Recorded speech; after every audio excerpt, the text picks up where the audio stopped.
Today I'm going to tell you about my Hydrogen bot. Hydrogen bot can take the place of a second player in a two-player game. Currently it can play Noughts and Crosses, Battlefield and Guess the Number. It can also do other functions such as displaying the weather, the time, and being able to respond to basic phrases. Just a quick note, the name Hydrogen derives from my extensive use of scalable vector graphics, otherwise known as SVGs, which are known for being much more flexible and lightweight than bitmap counterparts. My use of the name Hydrogen is used to suggest that the bot is lightweight due to its use of SVGs. The bot receives the user input through the response function. It then goes through the message looking for specific keywords which would be matched with an appropriate response. For example, if I were to type goodbye, it would register the bye in the message, which would prompt it to give a farewell response. When I started this project, I already had a strong affinity for SVG. Because this bot uses Brython, which is intended for web apps, I could take advantage of HTML. Luckily, SVG encoding is directly built into HTML, making it easily accessible. When I started building the Noughts and Crosses game, I knew absolutely nothing about building SVGs. I always appreciated them from a distance, but I never had the opportunity nor motivation to learn about them until now.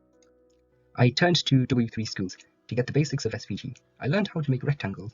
I also learned how to make circles for the noughts and paths for the crosses. I did a lot, and I mean a lot, of testing on my laptop to make sure that the dimensions were optimal before implementing them into my project. I also had to create Python code which would convert 3x3 matrices into visual game states, which took a lot, and I mean a lot of attempts until it properly worked.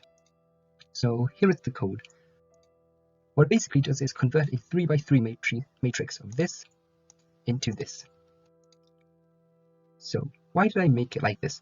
The purpose behind my bot is to give the user a unique experience with very little resources. This is achieved by avoiding relying on hard coding. In addition, the responses to my chatbot are such that if the user input contains similar words, it will relay a similar response.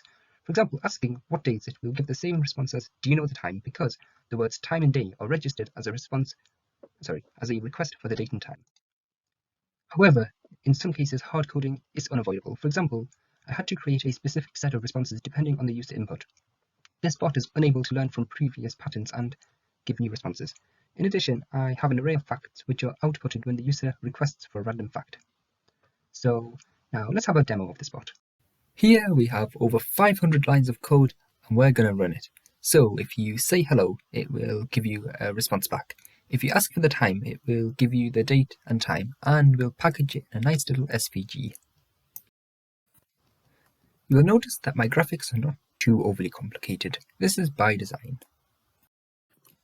I am going to show you a game of noughts and crosses so that you can get an insight into my minimalist design.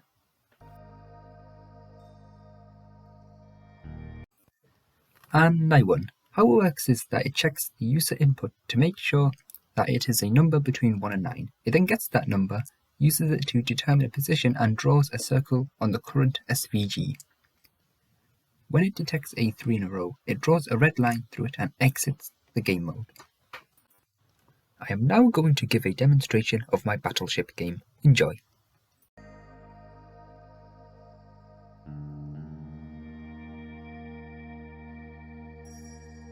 And I won again.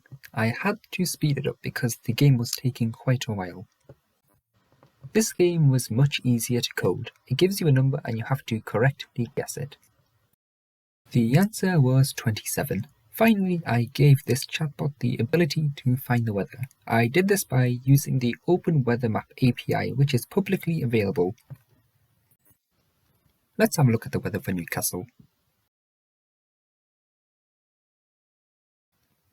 Thank you for listening to my pitch.